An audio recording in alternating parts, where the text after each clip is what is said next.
ونصلي على رسوله الكريم أما بعد قال النبي صلى الله عليه وسلم اقرأوا القرآن فإنه يأتي يوم القيامة شفيعا لأصحابه أو كما قال عليه الصلاة والسلام۔ حضرات علماء کرام، حاضرین مجلس، عزیز طلباء، مائیں اور بہنیں، ہمارا یہ جمع ہونا مدرسہ میزاب العلوم کے سالانہ جلسے کی مناسبت سے اللہ پاک کا بے پناہ کرم اور احسان ہے کہ آج کی اس مجلس میں مدرسہ میزاب العلوم کے تقریباً 8 یا 9 بچوں کو حفظ کی صنعت عطا کی ہے۔ یہ اس امت کی خصوصیت ہے۔ اللہ تعالیٰ نے اس امت کو جہاں بہت سارے انعامات اور اعزازات عطا کیے، انہی انعامات و اعزازات میں سے ایک چیز حفظ قرآن پاک کی دولت کی۔ حضرت قتادہ رضی اللہ تعالیٰ عنہ بہت مشہور صحابی ہیں، وہ فرماتے ہیں کہ اللہ تعالیٰ نے جتنی کتابیں نازل کی، جیسے توریت ہے، زبور ہے، انجیل ہے، قرآن کریم ہے، اس کے علاوہ اور بھی صحیفے ہیں، ان میں سے قرآن کریم ہی کو یہ فخر حاصل ہے کہ اس کو ماننے والے جن کے لیے وہ کتاب نازل کی گئی وہ اسے زبانی یاد کرتے ہیں۔ حضرت قتادہ فرماتے ہیں کہ اوتیت هذه الامہ الحفظ لا يقرؤون من قبلنا کتابهم الا نظرا فاذا اطبقوا لم يحفظ الا النبیون، کہ اس امت کو اللہ پاک نے حفظ قرآن پاک کی دولت عطا کی، اور ہم سے پہلے جتنی امتیں گزری ہیں وہ لوگ اپنی کتابوں کو پڑھتے تھے تو دیکھ کر کے پڑھا کرتے تھے۔ جیسے ہم لوگ جو حافظ نہیں ہیں وہ قرآن کریم کو ناظرتاً پڑھتے ہیں، یعنی دیکھ کر کے پڑھتے ہیں، تو پچھلی امتیں بھی اپنی کتابوں کو دیکھ کر کے پڑھا کرتی ہیں۔ فَإِذَا أَطْبَقُوا، جب اسے بند کر دیتے تھے، جزدان میں لپیٹ کر کے رکھ دیتے تھے، لَمْ يَحْفَظْ إِلَّا النَّبِيُّونَ، تو اس کا مضمون یا اس کے الفاظ لوگوں کو یاد نہیں رہتے تھے سوائے نبیوں کے۔ قرآن کریم اور حدیث پاک سے جو مفہوم یا جو باتیں ہم لوگوں تک پہنچتی ہیں، جو ہم نے سمجھا ہے کہ یہودیوں میں حضرت عزیر علیہ السلام اللہ کے نبیوں میں ایک ایسے نبی تھے جنہیں توریت زبانی یاد تھی، اور زبانی یاد ہونے کی وجہ سے یہودیوں نے اپنی عقیدت اور محبت کا اظہار اس طرح کیا کہ یہ اللہ کے بیٹے ہیں۔ قرآن کریم نے ان کے الفاظ کو نقل کیا کہ وقالت الیہود عزیر ابن اللہ، کہ یہود یہ کہتے ہیں کہ حضرت عزیر اللہ کے بیٹے ہیں۔ انہیں اللہ نے حفظ توریت کی دولت عطا کی، توریت ان کو زبانی یاد تھی، تو یہودیوں نے عقیدت و محبت میں انہیں اللہ کا بیٹا بنایا۔ جب عزیر علیہ السلام کو یہودیوں نے اللہ کا بیٹا کہنا شروع کیا تو وقالت النصارى المسیح ابن اللہ، تو نصارہ یعنی عیسائی یہ کہنے لگے کہ حضرت عیسیٰ علیہ السلام بھی اللہ کے بیٹے۔ توریت کے حافظ آپ کو نہیں ملیں گے، انجیل کے حافظ آپ کو نہیں ملیں گے، زبور کے حافظ آپ کو نہیں ملیں گے۔ آسمانی صحیفے بھی آئے تھے، ان صحیفوں کا وجود نہیں ہے، ان کے حافظ آپ کو نہیں ملیں گے، لیکن قرآن کریم اللہ پاک نے رہتی دنیا تک کے لیے نازل کیا، تو اس کی حفاظت کی ذمہ داری خود بھی لی، اور سبب کے درجے میں اللہ نے انتظامات بھی کیے۔ اللہ نے فرمایا اِنَّا نَحْنُ نَزَّلْنَا الذِّكْرَ وَإِنَّا لَهُ لَحَافِظُونَ، کہ قرآن کریم کو ہم نے نازل کیا ہے اور ہم ہی اس کی حفاظت بھی کریں گے۔ من جانب اللہ، سبق کے درجے میں قرآن پاک کی حفاظت کے لیے اللہ نے افراد پیدا کیے، اس کے الفاظ کی حفاظت کے لیے اللہ پاک نے حفاظ کرام پیدا کیے۔ یہ اتنی عظیم و ضخیم کتاب جسے کلام الہی ہونے کا بھی فخر حاصل ہے، ہمارے چھوٹے چھوٹے بچے جو اس کی ایک آیت کا ترجمہ بھی نہیں کر سکتے۔ قرآن کریم ہماری اپنی زبان نہیں ہے، ہم ہندی بولنے والے، اردو بولنے والے، مراٹھی بولنے والے، انگلش بولنے والے اور بھی اپنے اپنے علاقے کی علاقائی زبان بولنے والے ہیں۔ ہماری مادری زبان کچھ اور ہے، عربی ہماری مادری زبان نہیں ہے۔ ہمارے یہ بچے جو 9 بچے حافظ قرآن ہوئے، جن کو سند دی گئی، جن کو اعزاز کے طور پر صافہ باندھا گیا، یہ عربی زبان نہیں جانتے۔ آپ اگر عقلاً سوچو گے، غور کرو گے کہ جو زبان ہمیں نہیں آتی، جس زبان کو ہم نہیں سمجھتے، اس زبان کو اگر ہم یاد کرنا چاہیں تو یاد نہیں ہوتی، اور اگر تھوڑا بہت ہم یاد بھی کر لیں تو اطمینان نہیں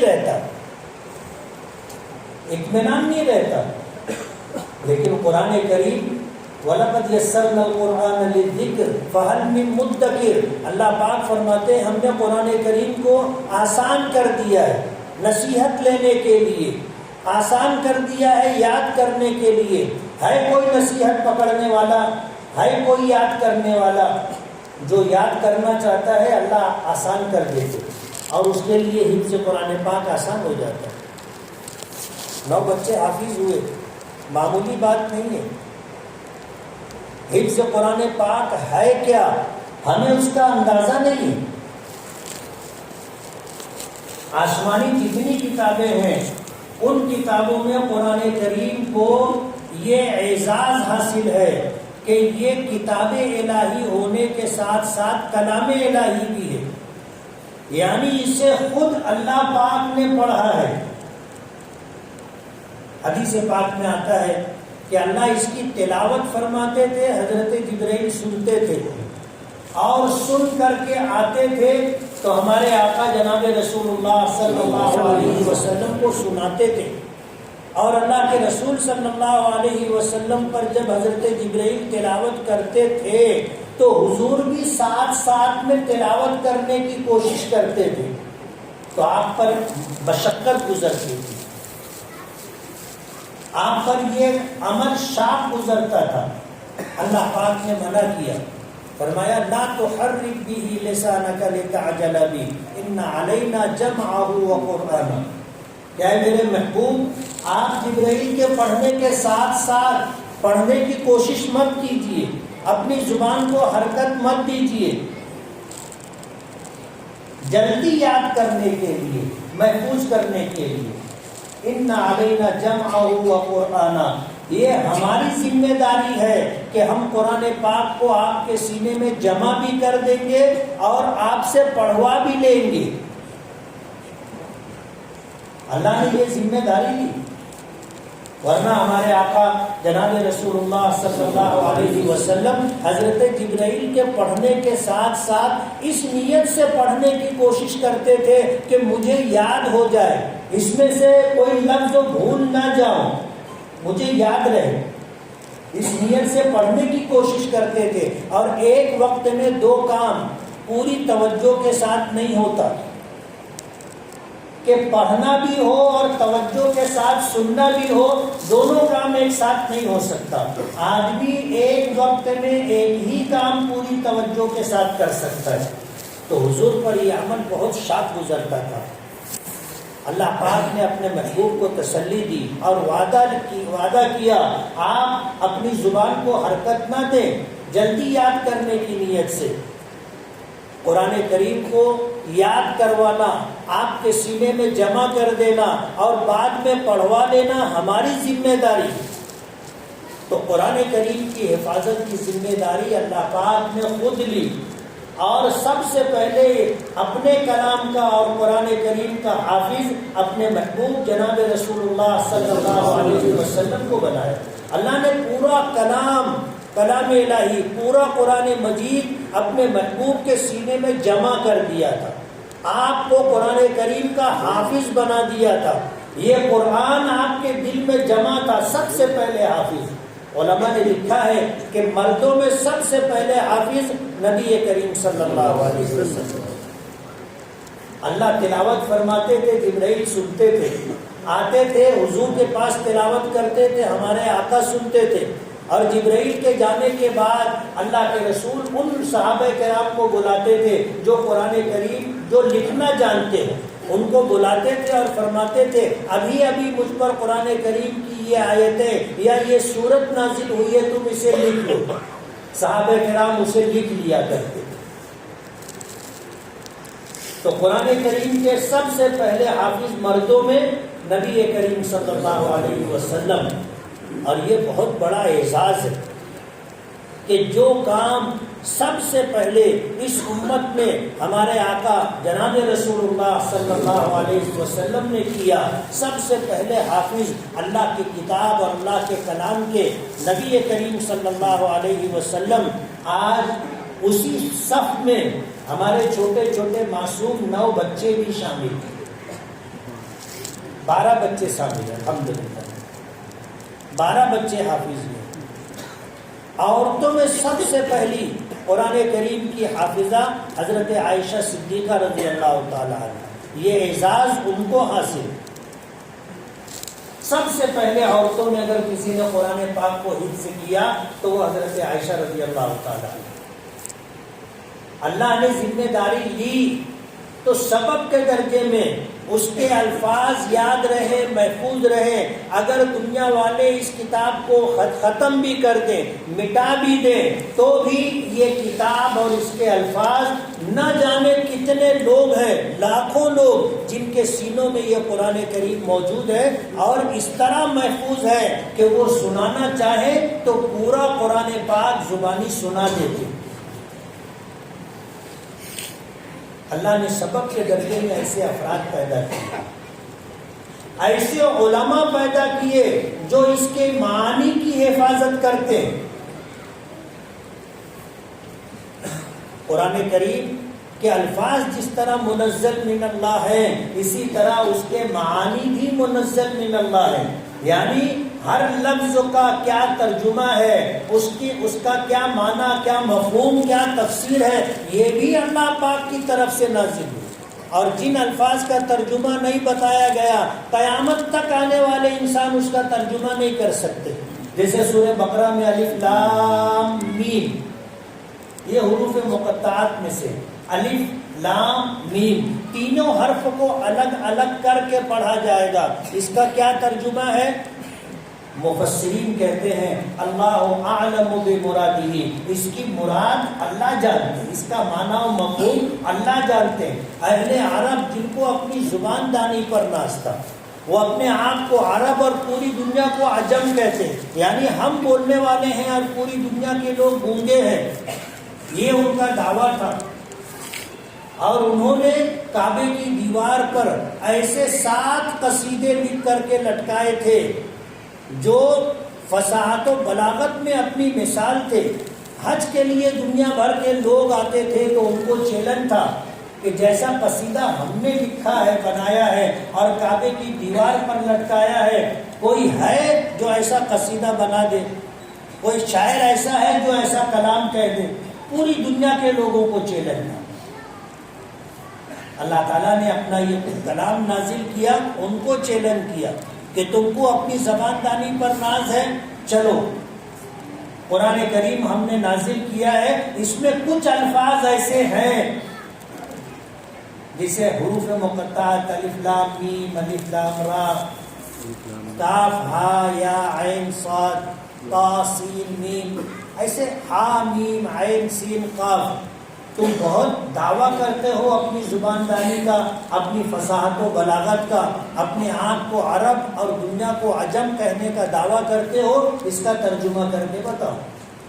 قرآن کریم نے واضح چیلنج کیا، فَأْتُوا بِسُورَةٍ مِّن مِّثْلِهِ، قرآن کریم جیسی ایک سورت تم بنا کر کے لا دو۔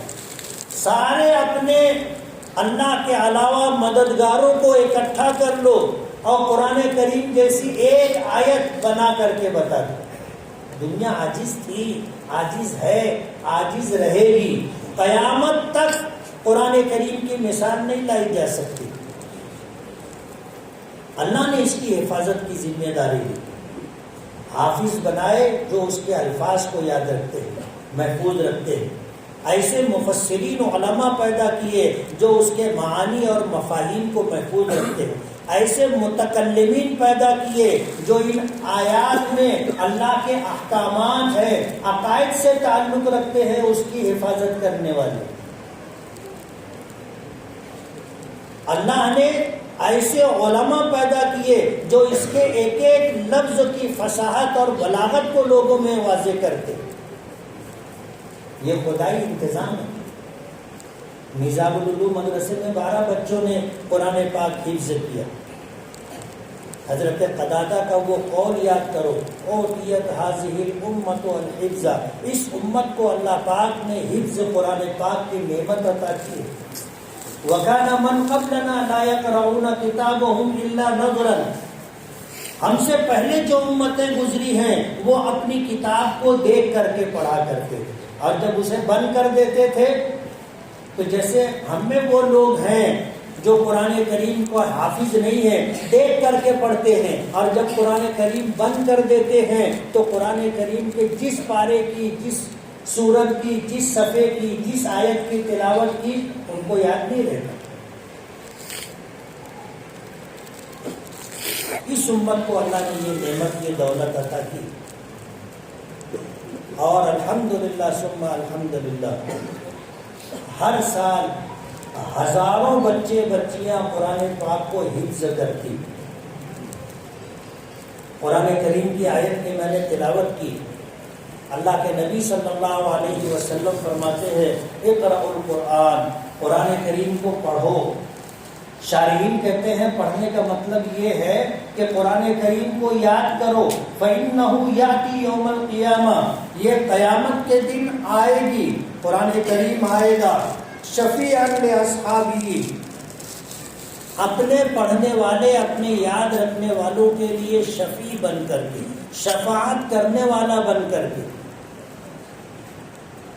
میدان محشر کا ایک تصور کرے.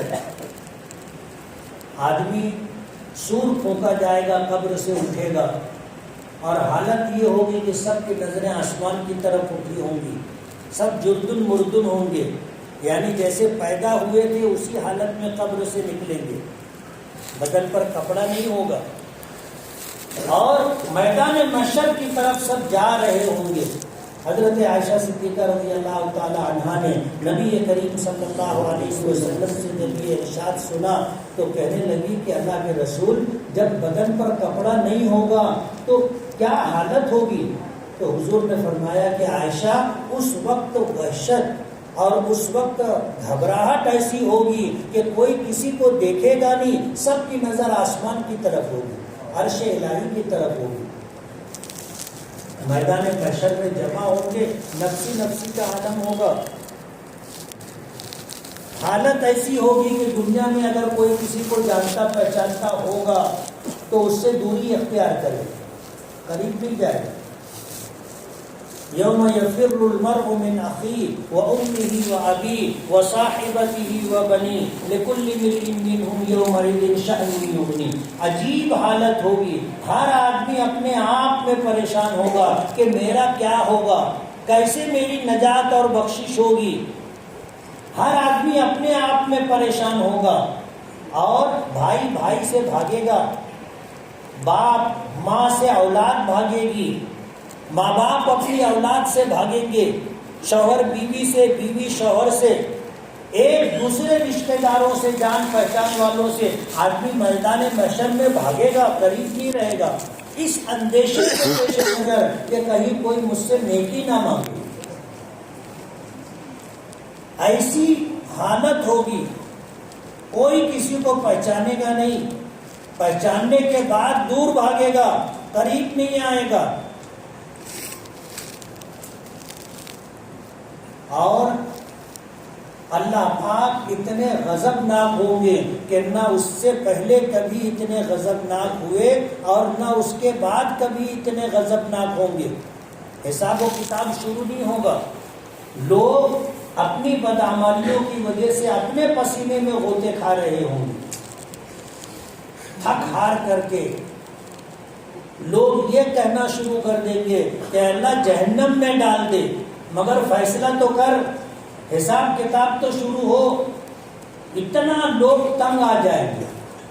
جہنم کوئی بہت اچھی جگہ نہیں ہے، لیکن جہنم کا عذاب جو ہے وہ ہے میدان محشر میں ایسی حالت ہوگی کہ آدمی تنگ آ جائے گا.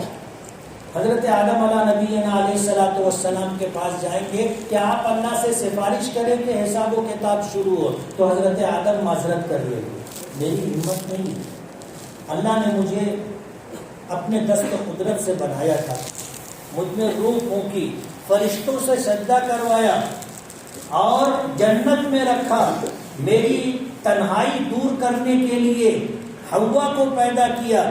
صرف ایک مطالبہ تھا، وَلَا تَقْرَبَا هَٰذِهِ الشَّجَرَةَ، اس درخت کے قریب بھی مت جانا. فَأَزَلَّهُمَا الشَّيْطَانُ، شیطان نے ان دونوں کو گمراہ کیا اور جنت سے نکلوا دیا.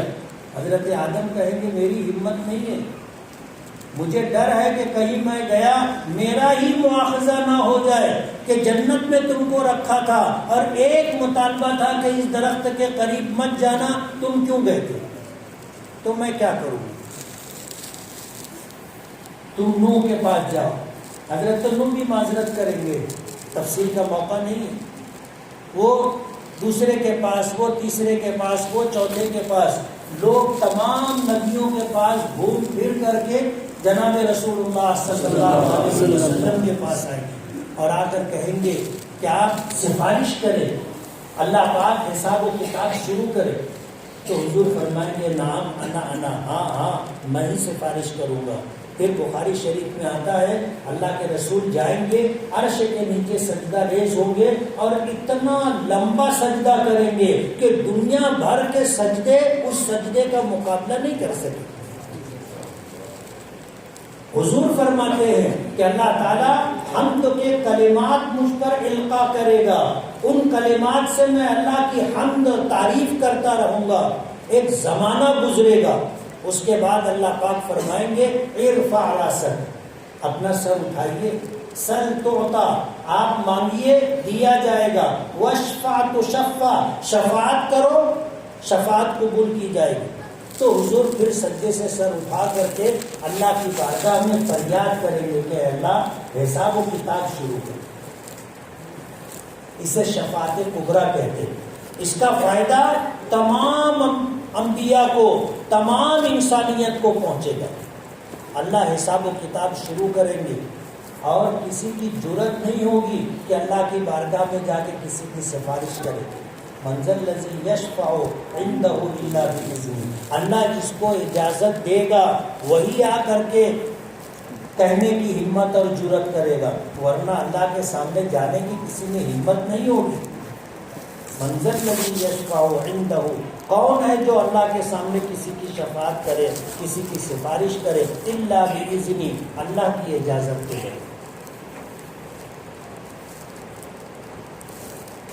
ایسے عالم میں حافظ قرآن کے لیے قرآن شفیع بن کر کے آئے گا. لوگوں قرآن کریم یاد کرو، قرآن کریم قیامت کے دن اپنے پڑھنے والوں کے لیے شفاعت کرنے والا بن کر کے آئے گا. اللہ کی بارگاہ میں حجت کرے گا کہ اگر میں تیرا کلام ہوں تو میری سفارش قبول کر، ورنہ مجھے اپنے کلام ہونے سے باہر کر دے. ظاہر بات ہے ایسا نہیں ہوگا. قرآن کریم اللہ کا کلام ہے، سب سے پہلے اللہ متکلم ہے. اللہ نے قرآن کریم کی تلاوت کی، حضرت جبرائیل نے سنا، جبرائیل نے تلاوت کی، حضور پاک صلی اللہ علیہ وسلم نے سنا، حضور نے تلاوت کی، اور یہ سلسلہ چلا آ رہا ہے. سینہ بسینہ استاد اپنے بچوں کو پڑھاتے ہیں، وہ پڑھتے ہیں، پھر وہ اپنے بچوں کو پڑھاتے ہیں، پھر وہ پڑھتے ہیں، پھر وہ اپنے بچوں کو پڑھاتے ہیں، اور قرآن کریم کے پڑھنے پڑھانے کا، سیکھنے سکھانے کا، یاد کرنے اور یاد کرانے کا یہ سلسلہ اللہ پاک سے تسلسل کے ساتھ چلا ہے۔ اس عالم میں، میدان محشر میں حافظ قرآن کے لیے قرآن کریم سفارشی بن کر کے آئے گا، اور حدیث پاک میں آتا ہے اللہ پاک حافظ قرآن کو عذاب نہیں دے گا۔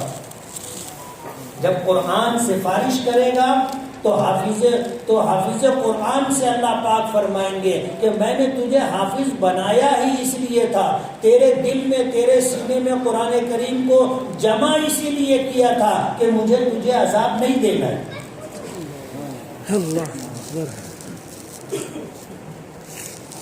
اور پھر حافظ قرآن کو یہ اعزاز دیا جائے گا کہ جنت میں جائے،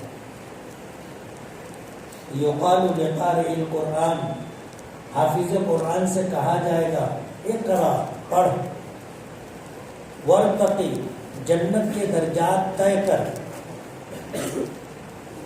ورتل کما کنت ترتل فی الدنیا، اور جس طرح دنیا میں ٹھہر ٹھہر کر کے اطمینان سے پڑھتا تھا اسی طرح قرآن کریم کی تلاوت کر۔ فإن منزلتک عند آخر آیۃ تقرأها، تیرے درجات کی بلندی اور تیرے مقامات کی انتہا وہاں ہوگی جہاں جا کر کے تو رک جائے گا، یعنی من الجنۃ والناس پہ جا کر کے آدمی رک جائے گا، اس کے بعد کوئی آیت نہیں۔ یہ درجات کی بلندی اور انتہا ہوگی، اور اسی کے ساتھ حافظ قرآن کو یہ اعزاز ملے گا کہ اپنے خاندان، اپنے جاننے پہچاننے والوں میں سے جن 10 لوگوں کی تم سفارش کر دو گے اللہ ان کو بھی جنت کا داخلہ عطا کرے گا۔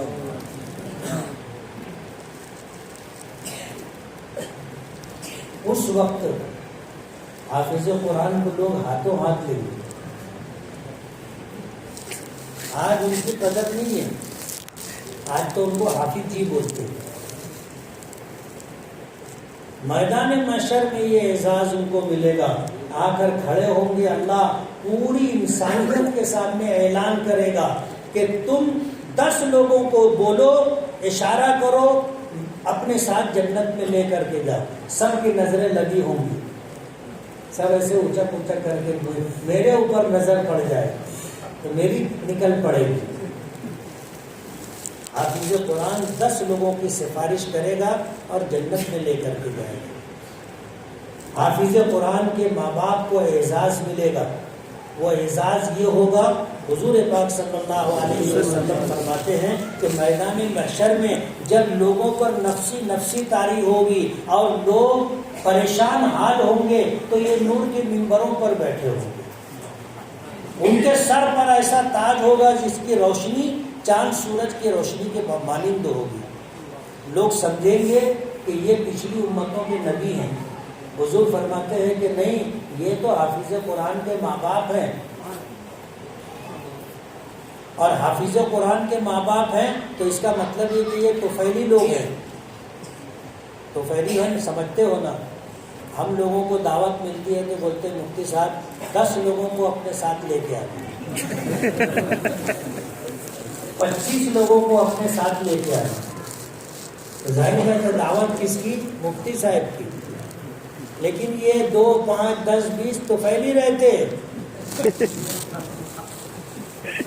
حافظ قرآن کے ماں باپ حافظ نہیں ہے، حافظ قرآن کے ماں باپ ہے، تو اللہ یہ اعزاز دے گا کہ ان کو اتنے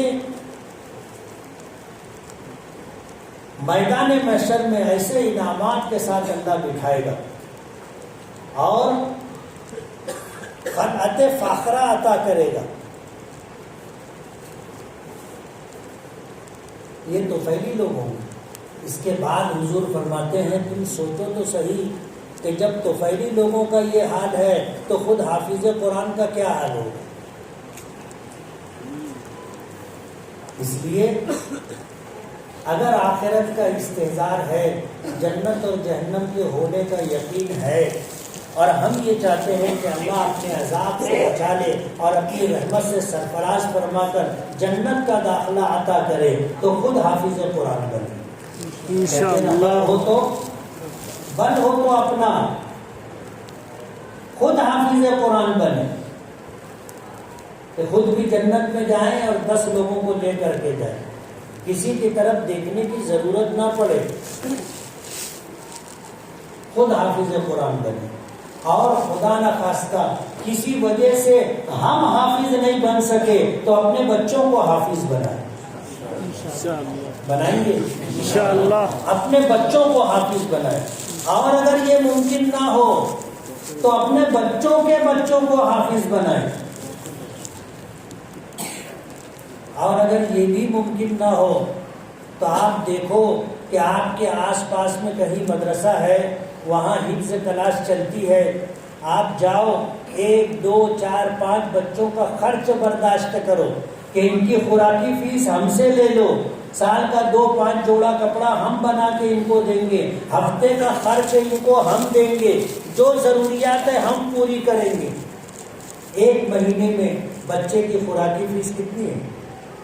میرے خیال سے 1000 روپیہ ہوگا، 1000 روپیہ۔ 10 مہینہ تعلیم ہوتی ہے، آپ 10 نہیں 12 مہینہ پکڑو، کتنے ہزار ہوئے؟ 12,000 ہو گئے۔ 5 جوڑے کپڑے کتنے کے بنیں گے؟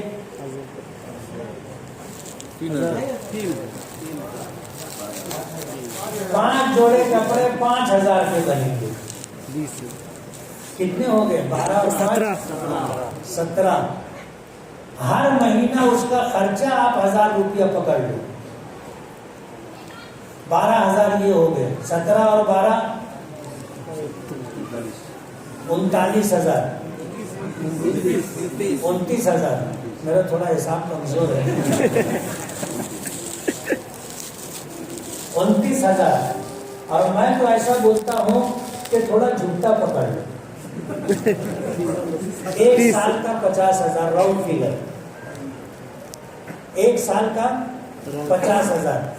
کتنے سال میں بچے حافظ بنتے ہیں؟ 3 سال میں۔ بہت سارے بچے 1 ہی سال میں حافظ ہو جاتے ہیں، کچھ 2 سال میں ہو جاتے ہیں، کچھ 3 سال میں ہوتے ہیں۔ 1.5 لاکھ روپئے میں ایک حافظ آپ تیار کر سکتے ہیں، 1.5 لاکھ روپئے۔ اور یہ 1.5 لاکھ روپیہ آپ کو آج نہیں دینا ہے، ایک ساتھ نہیں دینا ہے، ایک مفت۔ آپ ہر مہینہ 2 مہینہ 3 مہینے پر آئیں، حساب کریں، اتنا پیسہ دے دیں۔ آپ کو 3 سال میں 1.5 لاکھ روپیہ دینا ہے، اور ایک حافظ بن جائے گا۔ جب قیامت کے دن اس کو نوازا جائے گا اور اعزازات ملیں گے تو وہ سوچے گا کہ مجھے یہ مقام کیوں ملا، میں حافظ بنا تھا اور کس نے مجھے حافظ بنایا تھا؟ فلاں شخص نے۔ تو وہ سب سے پہلے 10 میں پہلا نمبر اس کا ہی لگائے گا۔ 1.5 لاکھ روپئے میں جنت، کتنے میں؟ 1.5 لاکھ روپئے میں۔ حدیث پاک میں آتا ہے کہ جنت میں ایک کمان کے بقدر جگہ، اس کی قیمت پوری دنیا مل کر کے نہیں ہو سکتی۔ پوری دنیا، جو کچھ دنیا میں ہے، مال اسباب، دھن دولت، سونا چاندی، ہیرے موتی، سب ملا کر کے اکٹھا کر کے جنت میں ایک کمان بقدر جگہ کی قیمت نہیں ہو سکتی، اور آپ کو 1.5 لاکھ روپے میں جنت مل رہی ہے۔ لینا ہے انشاءاللہ؟ چلو ہاتھ اٹھاؤ، کون کون لے گا؟ اللہ جزائے خیر دے، اللہ جزائے خیر دے۔ بہت آسان سودا ہے، اس سے قرآن کریم کی محبت بھی اللہ ہمیں عطا کرے گا، حافظ قرآن کے احترام اور حافظ قرآن کے مقامات کا اللہ ہمیں احساس عطا کرے گا، دین کی اور دینداروں کی محبت اللہ پاک عطا کرے گا۔ کہتے ہیں نا، جس چیز پر اپنی جان لگے، اپنا مال لگے، اس کی محبت رہتی ہے، اور جو چیز مفت میں ملتی ہے اس کی قدر آدمی نہیں کرتا۔ آپ مدرسہ مذہب العلوم میں حفظ کلاس میں پڑھنے والے بچوں کا تکفل کی تھی، ان کی کفالت کی تھی، مدرسے کے ذمہ داروں سے آ کے ملاقات کی تھی۔ 3 سال میں آپ کو 1.5 لاکھ روپیہ دینا ہے، اور انشاءاللہ جنت آپ کے لیے پکی رہے گی. شرط ہے آپ اپنی نیت میں مخلص ہوں. دکھاوا، نام و نمود، شہرت کی طلب نہیں. آپ خاموشی سے یہ کام کریں. حساب و کتاب کے لیے آپ رسید لے لیں، خاموشی کے ساتھ یہ کام کریں اور اللہ اس کے رسول کے وعدوں پر یقین رکھیں کہ انشاءاللہ ہم نے ایک حافظ بنایا ہے، 10 حافظ بنائے ہیں، انشاءاللہ اللہ جنت عطا کرے گا. اللہ اپنی بات میں سچا ہے، اللہ کے رسول اپنے دعوے میں وعدے میں سچے ہیں. ومن اصدق من اللہ قیلا. اللہ سے زیادہ سچی کس کی بات ہو سکتی ہے؟ آج کے اس زمانے میں ضرورت اس بات کی ہے کہ ہم دینی اداروں کا خیال رکھیں. آج ہندوستان سے، اسپین، غرناطہ، قرطبہ جیسے ملکوں سے جس طرح اسلام اور مسلمانوں کو دیش نکالا گیا ہے، اس ملکوں کی باطل طاقتیں بھی ہندوستان میں اسلام کو مٹانے کے در پہ. ان کی سازشوں اور پلانوں کا آپ کو اندازہ نہیں ہے. جو جانتے ہیں ان کی راتوں کی نیند اڑ گئی. یہ مدارس اسلام کے قلعے ہیں. یہاں سے بچے عالم اور حافظ بن کر کے نکلتے ہیں. آج ان کی کوئی قدر و قیمت نہیں ہے. ان کو کوئی بڑا مشاہرہ، بڑی تنخواہ نہیں ملتی. یہ اساتذہ کرام جو آپ کے مدرسہ میزاب العلوم میں پڑھاتے ہیں، ان کی تنخواہ کیا ہے آپ معلوم کرو گے تو آپ کو حیرت ہوگی. لیکن وہ لوگ جو اسکولوں میں، کالجوں میں پڑھاتے ہیں، سرکاری ملازمتوں میں ہیں، پرائیویٹ کمپنیوں میں کام کرتے ہیں، اصلی ڈگری اور سرٹیفکیٹ رکھتے ہیں، ان کی تنخواہ اور مدرسے اور مسجد میں خدمت کرنے والی تنخواہ میں زمین و آسمان کا فرق ہے.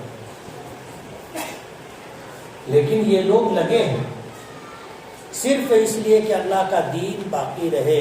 اور اس نیت سے جو اساتذہ کرام اپنے بچوں کو پڑھا رہے ہیں، جو حفاظ کرام بچوں کو حافظ بنا رہے ہیں، تاکہ اللہ کا دین محفوظ رہے. پالنے والا کون ہے؟ اللہ پالتا ہے.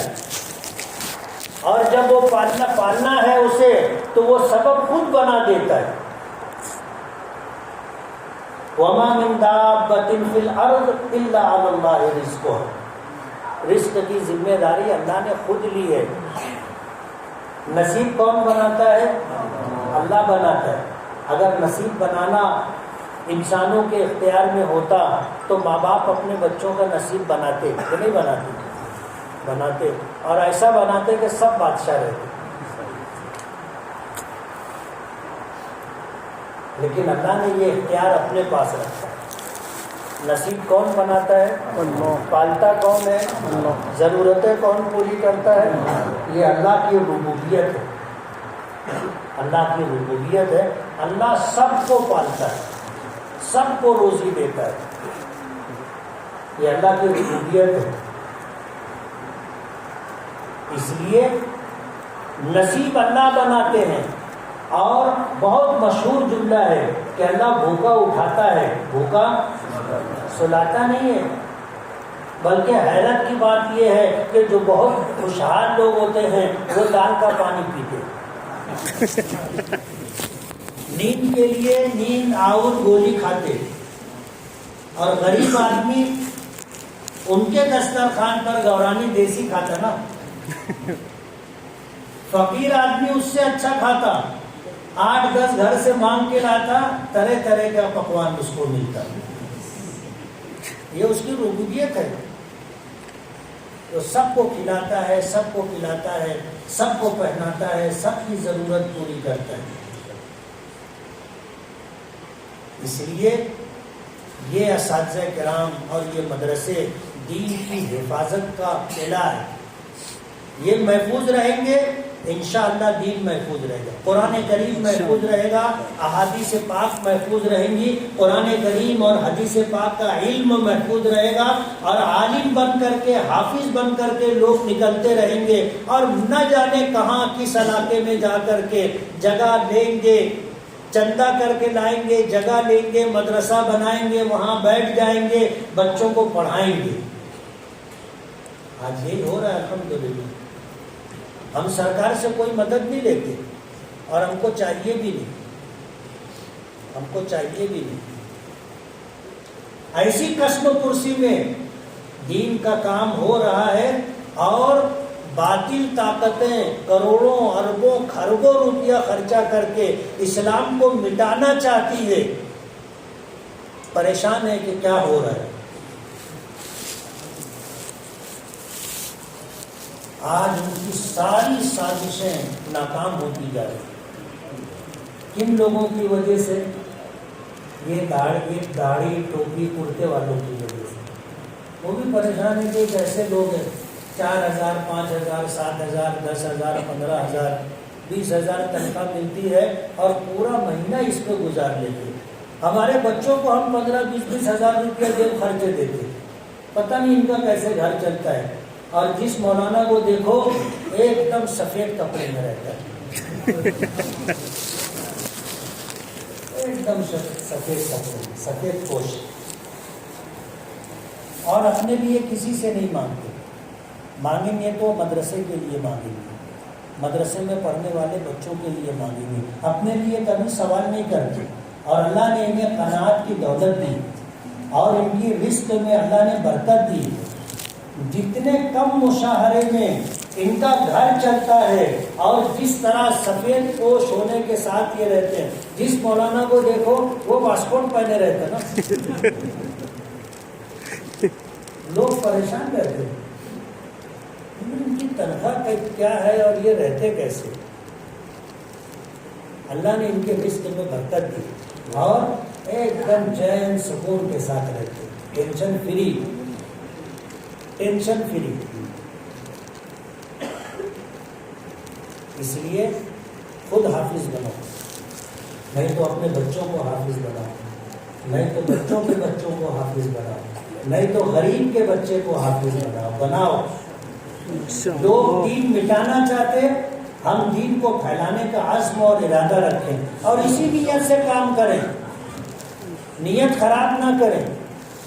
اساتذہ کرام کے لیے کہہ رہا ہوں، اسی نیت سے کام کریں کہ کچھ لوگ دین مٹانا چاہتے ہیں اور ہم دین کی حفاظت کریں گے، دین کو پھیلائیں گے، دین کو عام کریں گے، اور جو لوگ دین کو مٹانا چاہتے ہیں ہم ان کے مقابلے کے اندر سیسا پلائی ہوئی دیوار کی طرح کھڑے رہیں گے۔ انشاءاللہ سب ناکام ہو جائیں گے اور اللہ اپنے دین کی حفاظت کرنے والوں کی حفاظت کرے گا۔ وآخر دعوانا الحمدللہ رب العالمین۔ ماشاءاللہ، جزاکم اللہ خیر۔ اس